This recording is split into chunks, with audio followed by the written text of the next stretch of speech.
అదే RTV app వార్తల్ని క్షణాల్లో చదివే అవకాశం ఉంటుంది. ఒక న్యూస్ పేపర్, ఒక టెలివిజన్ ఛానల్ మీ చేతుల్లో ఎప్పుడూ ఉంటాయి. ఎస్ఎల్బిసి టనల్ ప్రమాదంలో బహుశా ఆ టనల్ ఇన్లెటే 600 మీటర్ లోతులో నుంచి కొండను చీలుస్తూ వెళ్తోంది. 14 కిలోమీటర్ వరకు ఈ టనల్ ఇప్పటికే పూర్తయింది. అంటే ఇన్లెట్ వైపు నుంచి దోమలపెంట దగ్గర నుంచి 14 కిలోమీటర్ పూర్తయిన తర్వాత ఇక్కడ ఇప్పుడు ప్రమాదం జరిగిందో ఆ ప్రమాదం జరిగిన చోట నిమిషానికి మొదటి రోజు 5,000 లీటర్లు, ఆ తర్వాత 6,000 లీటర్లకు పెరిగింది. ఇప్పుడు 3,000 నుంచి 4,000 లీటర్ల వరకు నిమిషానికి వస్తున్నాయి నీళ్లు. ఈ నీళ్లు రావడమే చాలా ఇబ్బందికరంగా మారింది. అక్కడ సహాయక చర్యలు చేయడం కోసం చాలా టఫెస్ట్ జాబ్ ఎదుర్కొంటున్నారు, టఫెస్ట్గా సిచ్యువేషన్ ఎదుర్కొంటున్నారు అక్కడ చేసేటువంటి రెస్క్యూ ఆపరేషన్స్ సిబ్బంది. ఈ నేపథ్యంకి నీళ్ళు ఎక్కడి నుంచి వస్తున్నాయి, మరి అంత కింద భూమి లోపల కొండ దగ్గర నుంచి అంత కింద ఎలా నీళ్ళు వస్తున్నాయి అనేది చాలా పెద్ద సస్పెన్స్గా ఉంది, పెద్ద ఆశ్చర్యకరంగా కూడా కనిపిస్తోంది. ఈ నేపథ్యంలో జియోలాజికల్ సర్వే ఆఫ్ ఇండియా వాళ్ళు ఒక సర్వేని చేపట్టారు.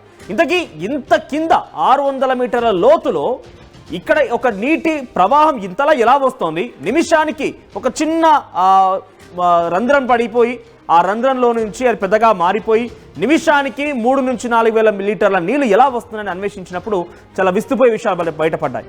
సో 450 మీటర్ల లోపల ఈ కొండ ప్రాంతం, నేను ఇక్కడ మ్యాప్లో చూపిస్తున్నాను, 3D మ్యాప్లో చూపిస్తున్నాను ఇక్కడ మేము. సో దీంట్లో మీరు చూస్తే అంతా కొండ ప్రాంతమే, ఇదంతా కంప్లీట్గా శ్రీశైలం సంబంధించి కొండలు ఇవన్నీ కూడా. 43 కిలోమీటర్ల దూరంలో ఈ టన్నెల్ని ఇన్లెట్ అండ్ అవుట్లెట్ మొత్తం కలిపి దొమ్మలపెంట దగ్గర నుంచి మన్నెవారిపల్లి వరకు 43.5 కిలోమీటర్లు. సో ఈ మొత్తం కూడా కొండ ప్రాంతమే. మరి ఇటువంటి కొండ ప్రాంతం నీళ్ళు ఎక్కడి నుంచి వస్తాయని అన్వేషించినప్పుడు మీకు అది చాలా క్లియర్గా చూపించే ప్రయత్నం చేస్తాను. ఫస్ట్గా నేను ఇక్కడ మీకు దోమలపెంట ప్రాంతం నుంచి చూపించాలనుకుంటున్నాను. చూడండి, ఇక్కడ ఈ దోమలపెంట ప్రాంతం, ఇక్కడ ఎస్ఎల్బిసి టనల్ ఇన్లెట్ ఇది. ఇదంతా కృష్ణా రివర్, కృష్ణా రివర్కి ఆనుకొనే చాలా దగ్గరగానే చూడండి, ఇగో ఇదే కృష్ణా రివర్ వాటర్. ఇదంతా ఇక్కడ నుంచి టనెల్ స్టార్ట్ అవుతుంది, ఇది టనెల్, రైట్. ఇంతే గ్యాప్. ఒకవేళ రేపటి రోజున ఉద్దేశం ఏంటంటే ఎప్పుడైతే బ్యాక్ వాటర్ కాస్త ఈ కృష్ణా రివర్ మొత్తం కూడా ఈ బ్యాక్ వాటర్తో నిండిపోతుందో అప్పుడు ఈ టన్నెల్ ద్వారా నల్గొండ ప్రాంతానికి వాటర్ తరలించడమే లక్ష్యంగా ఈ ఎస్ఎల్బిసి టనల్ అనేది ఏర్పాటు చేస్తున్నారు. సో ఇక్కడ నుంచి 43.5 కిలోమీటర్ చూడండి. మొత్తం ఇదంతా కూడా లైవ్ మ్యాప్, ఇది గూగుల్ ఎర్త్ ద్వారా మీకు చూపిస్తున్నాను. అప్ అండ్ డౌన్ కనబడుతుంది కదా, ఇదంతా కూడా మీకు కనిపించేంత కొండ ప్రాంతం, చెట్లు ఇవన్నీ కూడా కనబడుతున్నాయి. సో ఎగ్జాక్ట్గా 43.5 కిలోమీటర్ల దగ్గర చూడండి, ఇక్కడ టైగర్ రిజర్వ్ ఒకటి ఉంది, టైగర్ రిజర్వ్ పాయింట్. ఆ తర్వాత కొండ ప్రాంతం ఇదంతా కూడా. సో ఇక్కడ ఆక్టోపస్ వ్యూ పాయింట్ అని ఒకటి ఉంది మధ్యలో. సో ఎగ్జాక్ట్గా 3D గూగుల్ మ్యాప్లో మీకు చూపిస్తున్న దృశ్యాలు ఇవి. సో చివరిగా డైరెక్ట్గా మన్నెవారిపల్లి దగ్గరికి వెళ్ళిపోతాను. మొత్తం అంతా కూడా ఇదే ప్రాంతంగా ఉంది. సో మన్నెవారిపల్లి దగ్గర ఇక్కడ అవుట్లెట్, రైట్, ఇక్కడ వరకు ఇక్కడ అవుట్లెట్గా ఉంది. సో ఇక్కడ వరకు SLBC, Balaji temple, SLBC. So ఇదంతా అవుట్లెట్. సో ఇక్కడ వరకు అక్కడ ఇన్లెట్, ఇక్కడ అవుట్లెట్, వాటర్ అక్కడ స్టార్ట్ అయిపోయి బ్యాక్ వాటర్ కాస్త ఇక్కడికి రావాల్సింది. ఇది యాక్చువల్ ప్రాజెక్ట్ డిపిఆర్. సో ఈ ప్రాజెక్ట్ అనేది ఫస్ట్ ఇటువైపు నుంచి ఒక టన్నెల్ బోరింగ్ మిషన్, అటువైపు నుంచి ఒక టన్నెల్ బోరింగ్ మిషన్, రెండు వైపులో వచ్చింది. ఇటువైపు వచ్చిన మిషన్ కాస్త ఇటువైపు నుంచి కూడా తవ్వుతూ వెళ్తున్నారు. ఈ మిషన్ కాస్త 20 కిలోమీటర్ వరకు రీచ్ అయిపోయింది. అంటే సుమారుగా ఈ కొండ ప్రాంతం మొత్తం చీలుస్తూ అటు ఇటుగా 20 కిలోమీటర్లకు వచ్చేసింది. అటువైపు నుంచి లెఫ్ట్ బ్యాంక్ కెనాల్ నుంచి వస్తున్నటువంటి ఆ ఇన్లెట్ దగ్గర నుంచి వచ్చేటువంటి ఆ మిషన్, టన్నెల్ బోర్ మిషన్ కాస్త 14వ కిలోమీటర్ దగ్గర ప్రమాదానికి గురైంది. సో 14 కిలోమీటర్ ఒకసారి మీకు ఆ మ్యాప్ చూపించే ప్రయత్నం చేస్తా. 14 కిలోమీటర్ దగ్గర, ఎస్, అది కూడా నేను రెడీగా ఉంచాను మీకోసం.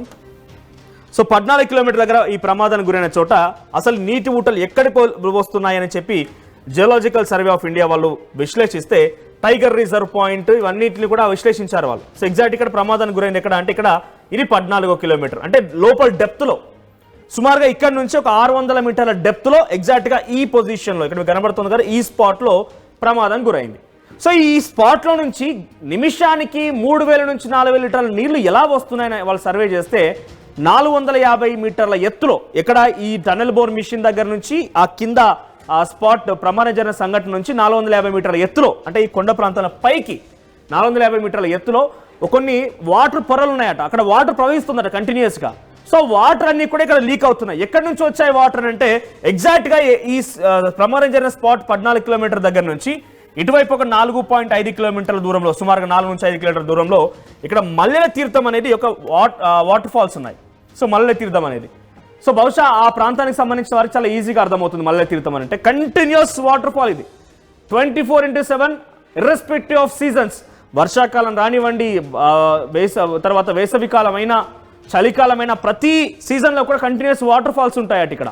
అయితే దీని ప్రభావం కారణంగానే కొంత ఇక్కడ ఈ మధ్యలో ఇరుకురుగా కొన్ని పగుళ్ళు ఉండే అవకాశం ఉంది, కొండరాల మధ్య గ్యాప్స్ ఉండే అవకాశం ఉంది. వాటన్నిటి ద్వారా కిందికి వస్తున్నాయేమో అనే ఒక నిర్ధారణకు వచ్చారట. ఎక్కడికి? మల్లె తీర్థం ఒకవైపు. సో చూస్తున్నారు కదా ఎగ్జాక్ట్ ఇక్కడ చూడండి, ఇది మ్యాప్, ఇన్లెట్ అండ్ అవుట్లెట్ సంబంధించిన మ్యాప్. దీంట్లో ఎగ్జాక్ట్గా ఒక్కసారి ఇది మ్యాప్. ఇక్కడ ప్రమాదం జరిగింది, ఒకవైపు మల్లెడి తీర్థం ఉంది, ఇటువైపు నుంచి టన్నెల్ వెళ్తోంది, ఇక్కడ ప్రమాదం జరిగింది. అటువైపు నుంచి రావాల్సిన టన్నెల్ 20 కిలోమీటర్ల దగ్గర ఆగిపోయింది. ఇంకొక 9 కిలోమీటర్లు కనుక క్లియర్ చేయగలిగితే ఈ టన్నెల్ మొత్తం ప్రాజెక్ట్ పూర్తయిపోతుంది. సో ఇటువైపు మల్లెడి తీర్థం సంబంధించి కంటిన్యూస్ వాటర్ ఫాల్ ఉంటుంది, ఆ హిల్స్ దగ్గర నుంచి కంటిన్యూస్ వాటర్ ఫాల్ ఉన్నాయి, దాని ప్రభావం ఉంటుందట. ఇక్కడ నల్లవాగు అని కనబడుతుంది కదా మరోవైపు, ఈ నల్లవాగు. సో ఈ రెండు చూడండి, టన్నెల్ పైనుంచే వెళ్తున్నాయి ఇవన్నీ కూడా. ఈ నల్లవాగు, ఈ మల్లెడి తీర్థం అనే వాటర్ ఫాల్స్ రెండు కూడా అక్కడి నుంచే వస్తున్నాయి. సో ఇంకా చాలా ఉన్నాయట, ఉరుసు వాగుంది, మల్లెల వాగుంది, ఇవన్నీ కూడా కంటిన్యూస్ ఇక్కడ చుట్టుముట్టు కొన్ని చిన్న చిన్న వాగులు వంకలు ఉన్నాయట. ఆ వాగులు వంకల కారణంగా అక్కడ వచ్చేటువంటి వాటర్ మొత్తం కూడా కంటిన్యూస్ వాటర్ ఫ్లో. ఇది చాలా గుట్ట ప్రాంతం లాంటి ప్రదేశంలో ఉన్నా కూడా continuous water flow, irrespective of seasons ఇక్కడ వాటర్ వస్తుంటాయి అట. చిన్న చిన్న వాగులు వంకలన్నీ కూడా ఉన్నాయట. ఆ వాగుల వంకల నుంచి వచ్చేటువంటి ఆ నీళ్లు నిమిషానికి 4000 లీటర్ల నుంచి 5000 లీటర్ల నీళ్లు మొత్తం కూడా ఇక్కడికి చేరుకొని ఇక్కడ ఆ రంధ్రం ఏదైతే ఊట పడిందో ఆ ఊటల నుంచి కంటిన్యూస్గా వస్తున్నాయట. ఇది ఇప్పుడు స్టార్ట్ అయిందేం కాదు. బీఆర్ఎస్ పార్టీ ప్రభుత్వంలో 2019లోనే అప్పుడు ప్రాజెక్టులో ఒక చిన్న రంధ్రంగా ఏర్పడిందట. అప్పటి నుంచి కొంత కంటిన్యూస్గా వాటర్ వస్తున్నాయి. ఆ తర్వాత ఎలక్ట్రిసిటీ బిల్ పే చేయకపోవడం కారణంగా కాంట్రాక్ట్ సంస్థకు మొత్తాన్ని కూడా ఎలక్ట్రిసిటీ సప్లైని ఆపేశారు. దాన్ని మళ్ళీ రెనోవేట్ చేశారు, ఎలక్ట్రిక్ సప్లైని మళ్ళీ స్టార్ట్ చేశారు. అయినప్పటికీ ఈ వాటర్ డీవాటరింగ్ జరుగుతున్నా అనుకున్న స్థాయిలో దాన్ని కనుగొనలేకపోయారట. మళ్ళీ ఈ ఆపరేషన్ ఎప్పుడైతే స్టార్ట్ అయిందో అక్కడ రంధ్రం ఏదైతే అక్కడ ఊట పడిందో ఆ ఊటలో చాలా పెద్దగా కాంక్రీట్ ని వేసేసారు. అంటే ఇక్కడ చిన్నగా ఊట ఏదో స్టార్ట్ అయింది, 8 మీటర్ల స్ట్రెచ్ ఉందట ఊట, 1-2 మీటర్లు కాదు, 8 మీటర్ల పొడుగున ఆ వాటర్ వస్తూనే ఉన్నాయి కంటిన్యూస్గా, అంత స్ట్రెచ్ ఉంది ఆ ఊటకి. సో 8 మీటర్ల మొత్తం కూడా ఆ కాంక్రీట్ నింపేశారు. అయినా కూడా కాంక్రీట్ నింపినా కూడా కంట్రోల్లోకి రాలేరు. అయితే జియోలాజికల్ సర్వే ఆఫ్ ఇండియా వాళ్ళు మళ్ళీ సర్వే చేసి ఓవరాల్గా వాళ్ళు కాంట్రాక్ట్ సంస్థ చెప్తాను ఎంతమేరకు నిజంగా జరిగిందని తెలియదు మనకు కూడా. సో వాళ్ళు ఏం చెప్తున్నారంటే మళ్ళీ వెళ్ళి ఇక్కడ మళ్ళీ మేము ప్రారంభం చేయాలనుకుంటున్న పనులు కాబట్టి ఎప్పుడు ఈ ప్రమాదం జరగక ముందు మేము దీన్ని కంటిన్యూ చేయాలనుకుంటున్నాము. సో వాటర్ కంటిన్యూషన్ ఇంకా ఉంది, వాటర్ ఇలాగే వస్తోంది. సో దాన్ని మనం కంప్లీట్గా కంట్రోల్ చేయలేమా అని చెప్పి సదరు కాంట్రాక్ట్ సంస్థ నుంచి జిఎస్ఐ వారి దగ్గర నుంచి అభిప్రాయం తీసుకున్నప్పుడు మీరు ఇక్కడ కంప్లీట్గా కనుక కంట్రోల్ చేస్తే ఈ లీకేజ్ మరో చోట వచ్చే అవకాశం ఉంది. ఎందుకంటే ఇక్కడ మనం కంప్లీట్గా క్లోజ్ చేస్తే ఈ ప్రెషర్, ఈ వాటర్ ప్రెషర్ మొత్తం కూడా ఇంకేదైనా ముందుకు వెళ్ళిన తర్వాత కొంత సాఫ్ట్ సాయిల్, లూజ్ సాయిల్ ఉందనుకోండి, ఇక్కడ ప్రమాదం కూడా కారణం ఏంటంటే కంటిన్యూస్గా వాటర్ ఉన్నాయి కాబట్టి లూజ్ అయిపోయిందట సాయిల్ అంతా. ఆ సాయిల్ అంతా లూజ్ అయిపోయి ఆ వాటర్ మొత్తం కూడా లోపలికి పడిపోయి కొన్ని బండలు కూడా పడిపోయాయి పైనుంచి ఎగ్జాక్ట్గా ఈ ప్రమాదంలో. సో ఇక్కడ మనం కనుక కంప్లీట్గా క్లోజ్ చేస్తే ముందుకు మళ్ళీ ఇంత ప్రమాదం జరిగే అవకాశం ఒక అంచనాకు వచ్చారట. కాబట్టి దీన్ని కంప్లీట్గా క్లోజ్ చేయకండి. ఆ నిమిషానికి 3-4 లీటర్ల వాటర్ అయితే వస్తున్నాయో ఆ వాటర్ని డీవాటరింగ్ చేయండి. అట్ ద సేమ్ టైం మీరు వాటర్ కూడా కంటిన్యూ చేసుకోండి ముందుకని చెప్పేశారట. ఓవరాల్గా చెప్పారని కాంట్రాక్ట్ సంస్థ నుంచి అధికారులు చెప్తున్నారు, ప్రతినిధులు చెప్తున్నారు. కానీ ఎగ్జాక్ట్గా జిఎస్ఐ సర్టిఫికేషన్ లేదు. సో ఇక్కడ ప్రమాదం జరిగిన తర్వాత ఇప్పుడు జియోలాజికల్ సర్వే ఆఫ్ ఇండియా తేల్చింది ఏంటంటే పక్కనే మల్లెల తీర్థం, నల్లవాగు, ఉరుసువాగు, మల్లెల వాగు ఇలాంటి వాగులన్నీ కూడా పైనుంచి ఫ్లోట్ అవుతూ ఉన్నాయి. కాబట్టి వాటి ప్రభావం కారణంగానే ఇక్కడ వాటర్ అనేది ఊరుతున్నాయి, వాటర్ అనేది ఊటలా బయటకు వస్తున్నాయని తేల్చేశారట. మరి ఇప్పుడైతే జియోలాజికల్ సర్వే ఆఫ్ ఇండియా ఇది తేల్చేసింది. మరి ముందుకు ఇంకా ఈ టనెల్ ఆపరేషన్ జరిగిపోయి ఇప్పుడు ప్రమాదానికి సంబంధించి 8 మంది కార్మికులను బయటికి వెలికి తీసి ఎలాగైనా కూడా ఎస్ఎల్బీసీ ప్రాజెక్ట్ని కంప్లీట్ చేయాలని ఒక లక్ష్యంతో కాంగ్రెస్ పార్టీ ప్రభుత్వం ఉంది. సో ఈ నేపథ్యంలో ఇంకా ముందుకు వెళ్ళిన కొద్దీ ఇంకా ఎటువంటి ప్రమాదాన్ని ఎదుర్కోవాల్సి ఉంటుందనేది ఇప్పటి నుంచి మళ్ళీ ఒక చర్చ కూడా ప్రారంభమైంది. చూద్దాం మరి ఏం జరుగుతుంది అనేది. ఇది కేవలం ఇక్కడ జరిగేటువంటి ప్రమాదానికి సంబంధించి నీటి ఊట అనే ఒక విషయం పైన చాలా మంది అనుమానం వ్యక్తం చేస్తున్నారు. కాబట్టి నీటి ఊట్లు అనేది ఆ భూమి పొరల్లో నుంచి, కొండల పొరల్లో నుంచి 400 మీటర్ల ఎత్తులో, అంటే కింది నుంచి టనల్ దగ్గర నుంచి ఆ ఎత్తులో వాటర్ అనేది ఫ్లోట్ అవుతున్నాయట. సో ఇంకొక అనుమానం ఏంటంటే ఇక్కడ చాలా మంది ఏం చెప్తున్నారంటే 14 కిలోమీటర్ల తర్వాత ఇక్కడ మనం పైనుంచి డ్రిల్ వేసి వారిని కాపాడొచ్చు కదా అని ఒక ఆలోచన చాలా మంది అని కూడా క్వశ్చన్ చేస్తారు డైరెక్ట్గా. సో ఈ నేపథ్యం ఏం చెప్తుంది ఏంటంటే చివరి వరకు వెళ్ళిపోయారు, 14 కిలోమీటర్లు రీచ్ అయిపోయిన తర్వాత ఇంకా పైనుంచి డ్రిల్ వేయడం ఎందుకు? ఇంకొకటి ఏంటంటే ఇక్కడ పైన మీరు చూస్తే మొత్తం ఎంత forest, tiger reserve area. According to forest act ప్రకారంగా సెంట్రల్ గవర్నమెంట్ ఆ ఏరియాలో ఎటువంటి డ్రిల్స్ చేయడానికి, ఎటువంటి శబ్దాలతో కూడినటువంటి బ్లాస్టింగ్ చేయడానికి అనుమతి ఇవ్వలేదంట. సో అందుకారణంగా టన్నెల్ బోర్ మిషన్ ద్వారా ఈ ఆపరేషన్ చేపట్టాల్సి వస్తుంది. పైన కనీసం డ్రిల్ కారుగా ఒక చెట్టును కూడా తొలగించేటువంటి రైట్ గవర్నమెంట్ లేదు.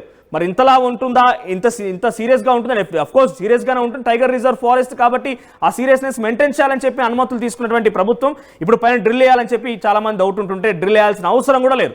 ఎందుకంటే ఆల్మోస్ట్ లాస్ట్ వరకు రీచ్ అయిపోయారు. ఎప్పుడు డ్రిల్ వేయాలి? ఈ 14 కిలోమీటర్ల వెనకాల ఏదైనా 12 కిలోమీటర్ 10 కిలోమీటర్ దగ్గర ఈ ప్రమాదం జరిగి ముందట వెళ్ళిపోయిన వారు స్ట్రక్ అయిపోయి ఉంటే కనుక అప్పుడు డ్రిల్ వేయాల్సి అవసరం వచ్చేదేమో. కానీ ఇప్పుడు అవసరం లేరు, ఆల్మోస్ట్ చివరి వరకు ఎన్ని టిప్ వరకు రీచ్ అయ్యారు కాబట్టి డ్రిల్ వేయాల్సిన అవసరం లేదు. సో ఇవి నీటిలు ఇంకా కంటిన్యూ అవుతున్నాయి. మరి ఈ సిచ్యువేషన్లో ఇంకొక క్వశ్చన్ రేజ్ అవుతుంది ఏంటంటే, ఇప్పుడే ఇట్లనే సిచ్యువేషన్ ఉంటే 14 కిలోమీటర్ దగ్గరనే నీటి ఊటలు ఇలా ఉన్నాయి, ఈ రకంగా పరిస్థితి అని చెప్పి జియోలాజికల్ సర్వే ఆఫ్ ఇండియా తేల్చేస్తే ఇంకా ముందుకి ఇంకా 9 కిలోమీటర్లు వెళ్లాల్సి ఉంది. మరి అక్కడ ఎటువంటి సినారియో ఉంటుంది? ఈ సాఫ్ట్ సాయిల్ ఇంకా కంటిన్యూ అవుతుందా? ఇంకా ఎంత దూరం మేరకు సాఫ్ట్ సాయిల్ ఉండే అవకాశం ఉంది? ఇంకా ఎంత మేరకు నీటి ఊటలు వచ్చే అవకాశం ఉంది? ఇవన్నీ కూడా చాలా కొంత అనుమానంగా ఉంది. ప్రాజెక్ట్ భవితవ్యం పైనే ఇప్పుడు ప్రశ్నార్థకంగా మారిన పరిస్థితి. చూద్దాం మరి ఏం జరుగుతుంది అనేది.